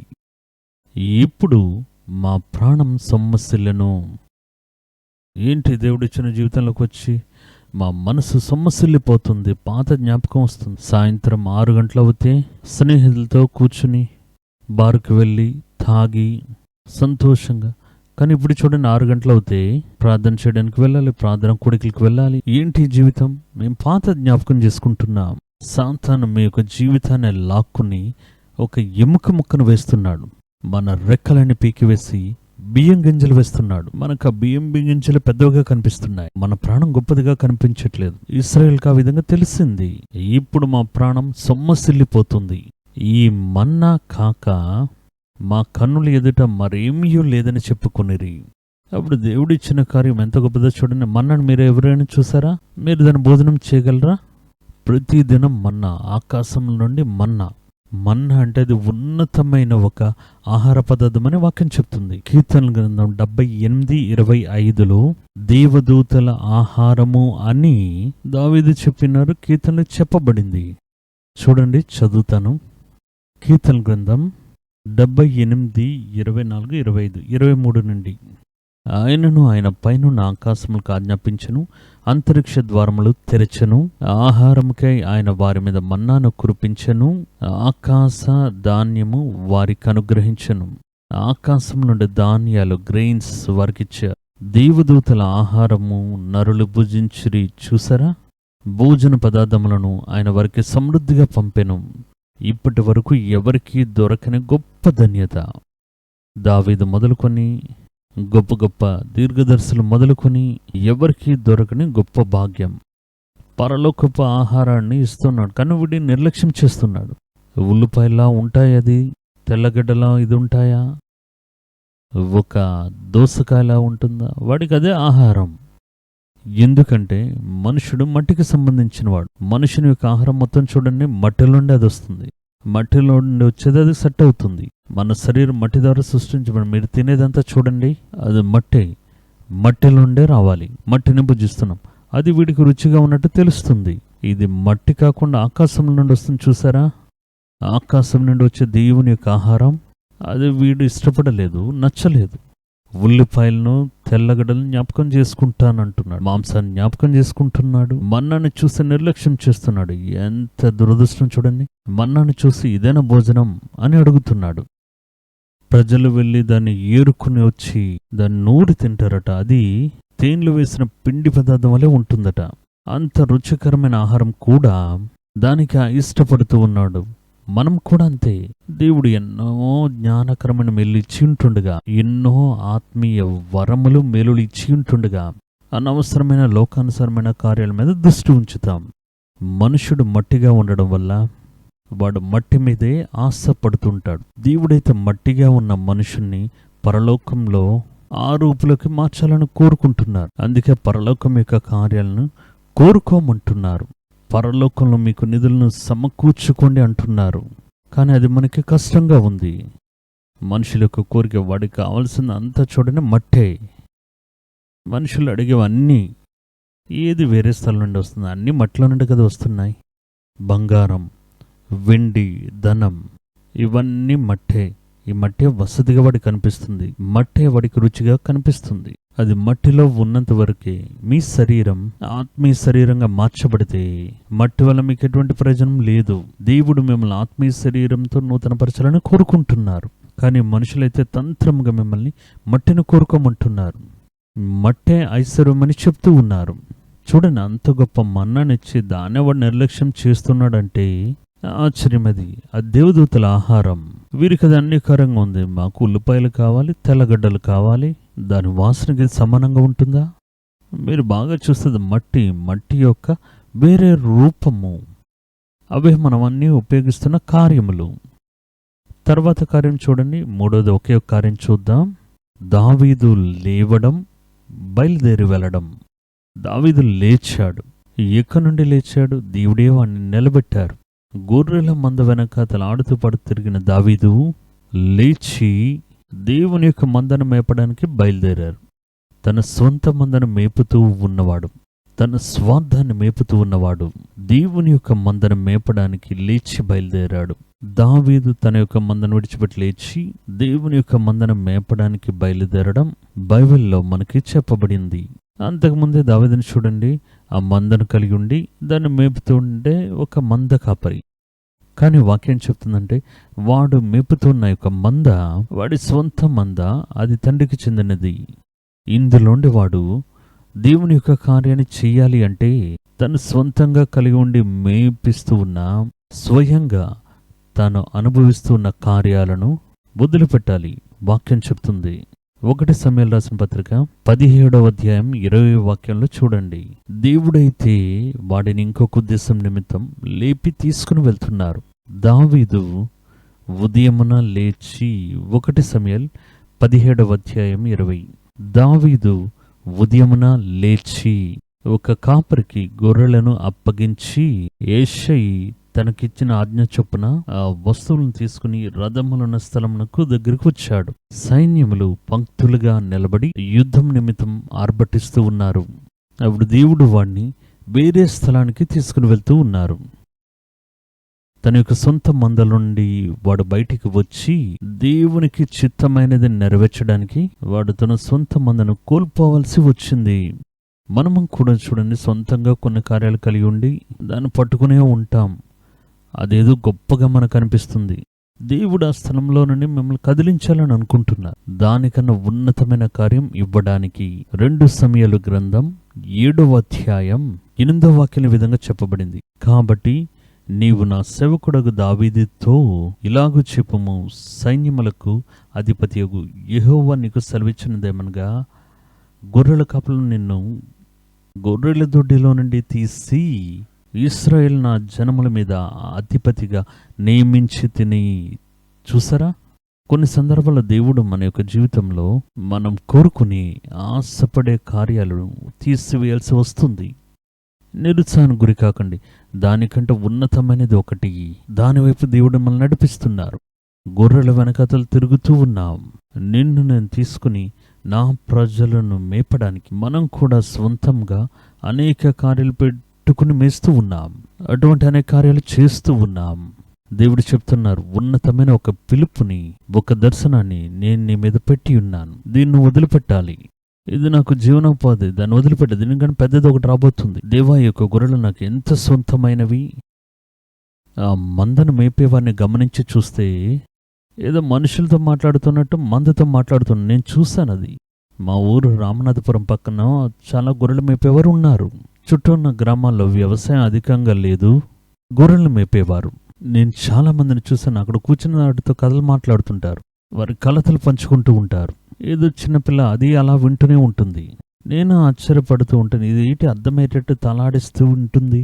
అప్పుడు అంతగా దానితో బంధం కలిగి ప్రేమించి కోరుకున్నా ఆ గొర్రెల మందను కోల్పోయేటట్టు చేసి దేవుడు దాని నుండి బయటికి రమ్మని చెప్పి వాడికి జీవనోపాధి కలిగించిన కార్యాన్ని తీసివేసి అది కష్టమే, కానీ దానికంటే స్వంత మంద కంటే నేను నీకిచ్చే పనిని నువ్వు చెయ్యు.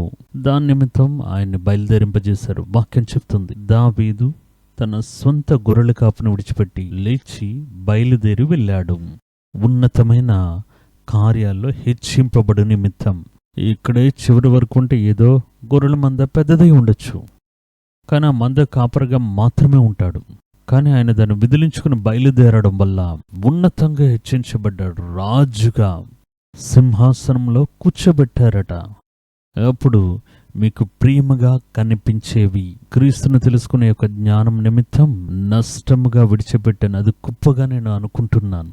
శిష్యులు చూడండి, వారు పుట్టినప్పటి నుండి సముద్రంలోకి వెళ్ళడం, వారి తండ్రులతో వెళ్ళుంటారు, చేపలు పడ్డానికి వెళ్ళుంటారు, వలవేయడం అలవాటు కలిగి ఉంటారు. అదే వారికి భోజనం పెట్టింది, వారికి జీవనోపాధి అదికే, వారిని వారి యొక్క కుటుంబాన్ని జీవింపజేసింది అదే. కానీ దేవుడు పిలిచేటప్పుడు వారు దాన్ని పట్టుకుని ఏడవలేదు, వెంటనే దాన్ని విడిచిపెట్టి రావడానికి సమ్మతించారు. మత్తయి సువార్త 4వ అధ్యాయం 18వ వాక్యం నుండి 22 వరకు చదివి చూడండి. యేసు గలిలయ సముద్ర తీరం నడుచుచుండగా, ఇంకా యేసు యొక్క అద్భుతాలు బయలుపరచబడలేదు, శక్తి బయలుపరచబడలేదు, 5,000 మంది సందేశాన్ని వినలేదు, ఏమీ తెలియదు. యేసు సముద్ర తీరం నడుచుకుంటూ వెళ్తూ ఉంటుండగా చేపలు పట్టేవారుగా ఉన్న 2 సహోదరులైన పేతురు అనబడిన సీమోను, అతని సహోదరుడైన ఆంద్రేయ సముద్రంలో వలవేయుట చూచెను. వారిని చూచి, నా వెంబడి రండి, మిమ్మల్ని మనుషులను పట్టుజాలుగా చేస్తానన్నారు. ఆలోచించుడండి, అప్పుడు ఈ మనుషుడు ఏమడిగి ఉండాలి? మనుషులను పట్టుకుని మేమేం చేయబోతాం? చేపలు పట్టుకుంటే అమ్మవచ్చు, కూర చేయొచ్చు, భోజనం చేయొచ్చు, 4 డబ్బులు సంపాదించవచ్చు. మనుషులు పట్టుకుని మేమేం చేయొచ్చు? ఇవన్నీ ఆలోచించలేదు. చెప్పేది ఇక్కడ ఎవరు? అందులో నాకేంటి లాభం వస్తుంది? అదే ఆ దినాల్లో శిష్యులు, అదే పరిచారకులు. వచ్చేటప్పుడు మనకేం దొరుకుతుంది? అలా కాదు, ఆయన పిలుస్తున్నారు అంతే. వెంటనే వాళ్ళు విడిచిపెట్టి ఆయన వెంబడించడానికి సమ్మతించారు. నన్ను వెంబడించండి, మిమ్మల్ని మనుషులను పట్టేవారుగా చేస్తాను అని అన్నారు. వెంటనే వారు దానికి ఎదురు ప్రశ్న వేయనే లేదు. అబ్రహాము బయలుదేరు అనగానే బయలుదేరు అంటే బయలుదేరారు. ఎక్కడికి ఏంటి అడగలేదు, బయలుదేరారు. ఇక్కడ చూడండి, వారు వలలు విడిచిపెట్టి వారిని వెంబడించారు. వారు ఆ స్థలం నుండి బయలుదేరి వెళ్ళగానే వేరే 2 సహోదరులైన జెబెదయి కుమారుడు యాకోబును, వాని సహోదరుడు యోహానును, వారి తండ్రి జెబెదయి తోడనే పడవలో ఉంటూ తమ యొక్క వలలను సరిచేసుకుంటూ ఉండేటప్పుడు వారిని చూచి వారిని కూడా పిలిచారు. వెంటనే వారు పడవను తమ తండ్రిని విడిచిపెట్టి ఆయన్ను వెంబడించారు. చూసారా, దేని గురించి వెళ్తున్నాం? ఎందు నిమిత్తం వెళ్తాం? ఈయన నమ్ముకుని వెళ్తున్నామే. ఈయన బ్యాక్గ్రౌండ్ ఏంటి? ఈయన ఆస్తిపాస్తులేంటి? ఈయన చివరి వరకు మనల్ని కాపాడుతారా? మనకు వయసైన కాలంలో పెన్షన్ ఇస్తారా? ఈయన ఎవరు, ఏమిటి? ఏమీ తెలియదు వారికి, కానీ పిలుస్తున్నారు. ఆయన చూసారా, ఆయన దగ్గర సత్యం అనేది ఉంది, ఆయన దగ్గర నిజం ఉంది, ఆయన మాటల్లో ప్రేమ ఉంది. వెంటనే వారు వలలను విడిచిపెట్టి వెంబడించారు. చూడండి, చివరిగా వారి యొక్క ప్రాణాన్ని ఇచ్చేంత వరకు వారు దేవుని యొక్క పరుగులో వదలక పరిగెత్తారు. వీరికి దొరికిన ఘనత ఏంటో తెలుసా? దావీదు తన యొక్క మందను విడిచిపెట్టి దేవుడి యొక్క మాటను విని దాన్ని వెంబడించినప్పుడు సింహాసనం దొరికింది. అలాగైతే వీరికేంటి దొరికింది? అన్నిటినీ విడిచిపెట్టి మేము మిమ్మల్ని వెంబడించాం కదా, మాకేం దొరుకుతుంది? వారి లోకంలో ఏం దొరుకుతుందని అడగలేదు, మాకు ఆత్మీయ మేలులు ఏం దొరుకుతాయి అని అడిగారు. చూడండి, వాక్యంలో చెప్పబడింది. ప్రకటన గ్రంథం 21వ అధ్యాయం 14వ వాక్యం. ఆ వాక్యం ఈ విధంగా చెప్పబడింది. ఆ గుమ్మముల యొద్ద 12 దేవదూతలుండిరి. ఆ గుమ్మముల మీద ఇశ్రాయేలు సంతతి అయిన 12 గోత్రముల నామములు రాయబడి ఉన్నాయి. 12వ వాక్యంలో 14 ఈ విధంగా చెప్తున్నారు. పట్టణం, పరలోకమున్న పరమ యెరూషలేం, పరలోకం యొక్క పట్టణపు ప్రాకారమునకు 12 పునాదులు ఉన్నాయి. 12 రాళ్ళు, అదే ఆ నగరాన్ని మోస్తూ ఉన్న పునాది రాళ్ళు. ఆ పునాది పైన గొర్రెపిల్ల యొక్క 12 అపోస్తలుల యొక్క 12 పేర్లు కనబడుచున్నవి.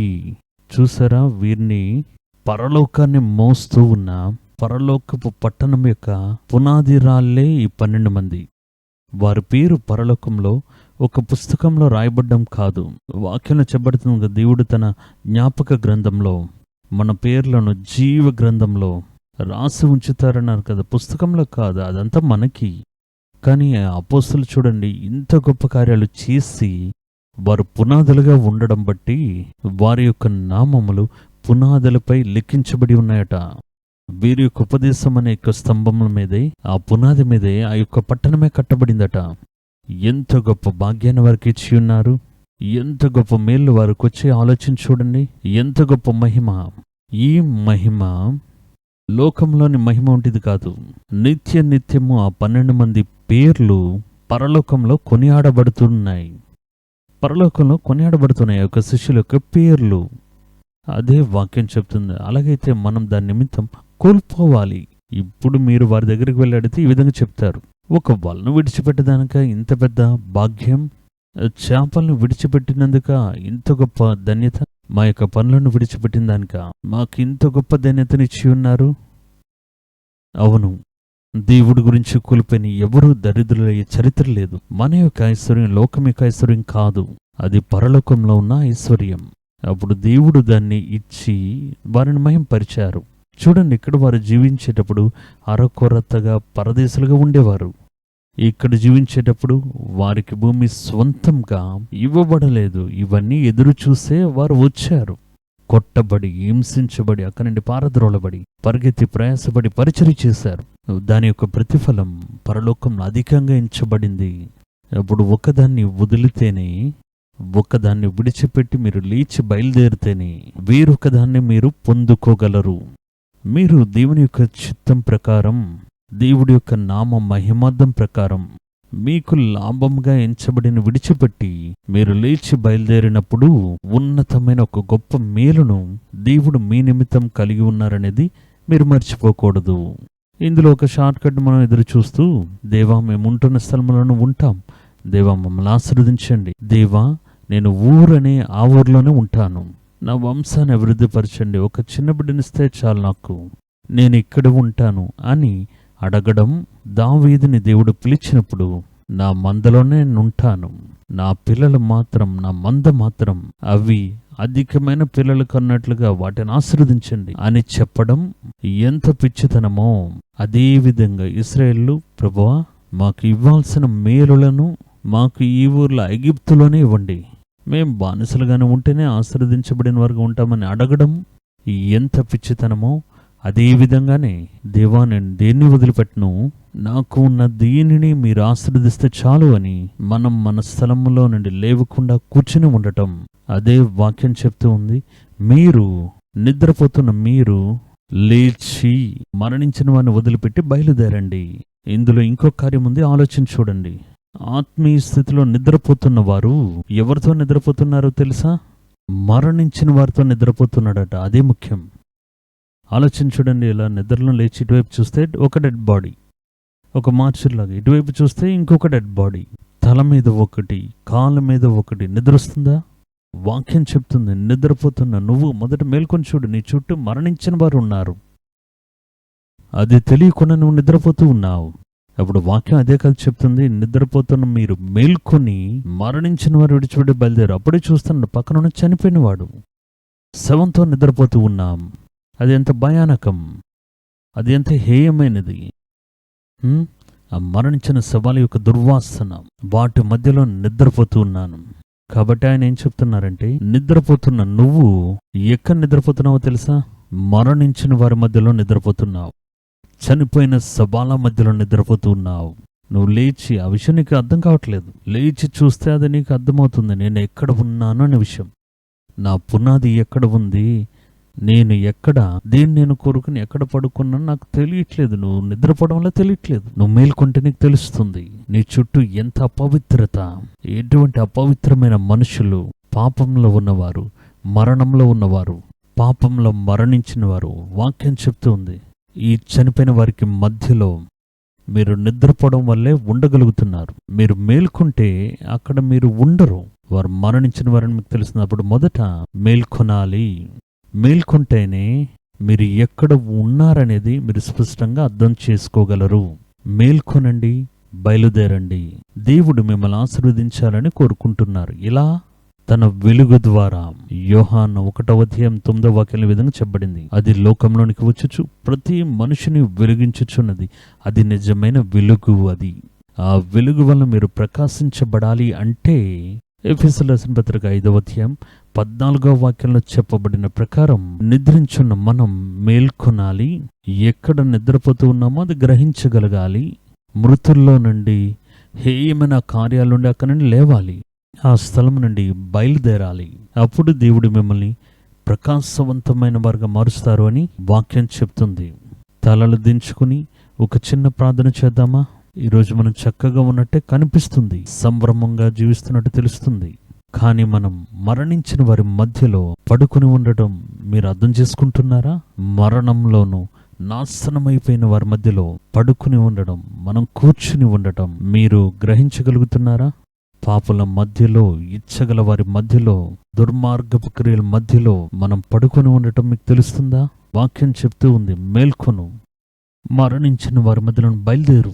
దేవుడు నిన్ను ప్రకాశవంతమైన మనుషునిగా మార్చాలని కోరుకుంటున్నారు. ప్రేమ కనికరం గల మా ప్రియ పరలోకపు తండ్రి, ఈ మాటలు విన్న ఒక్కొక్కరిని పేరు పేరున మీరు ఆశీర్వదించండి.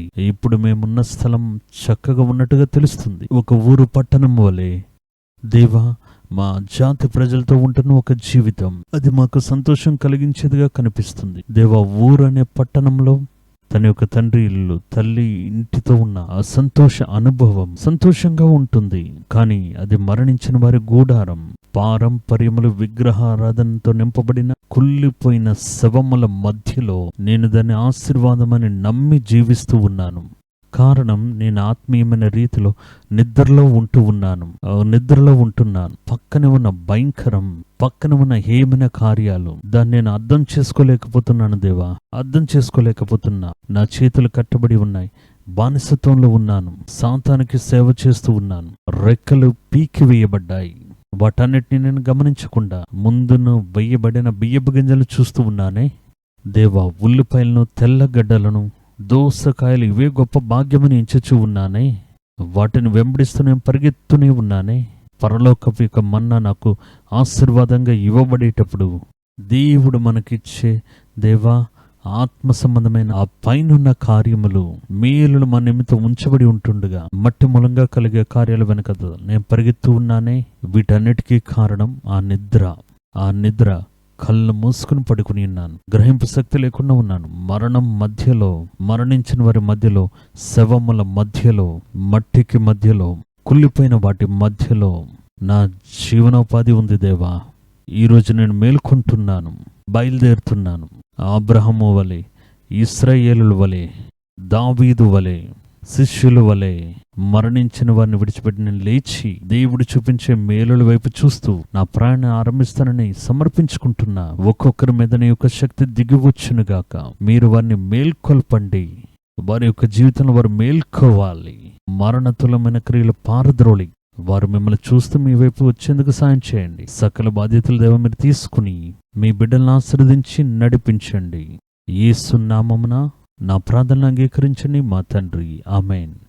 దేవుడు ఈ దినమును మనకు ఆశీర్వాదకరంగా మార్చిచ్చారు. తన వాక్యాన్ని పంపి మనం నేర్చుకోవడానికి అనేక కార్యములు మనకు నేర్పించి ఉన్నారు. ఈ దేవుడు ఎన్నటికీ సదాకాలములోను మన దేవుడు మరణ పర్యంతమైన నడిపించునుగాక అని వాగ్దానం చేసిన దేవుడు. మళ్ళీ ఇంకొకసారి వచ్చే వారం మిమ్మల్ని సంధిస్తాను ఒక నూతనమైన సందేశంతో. అప్పటి వరకు దేవుడు మిమ్మల్ని ఆశీర్వదించి కాపాడనుగాక. ఆమేన్.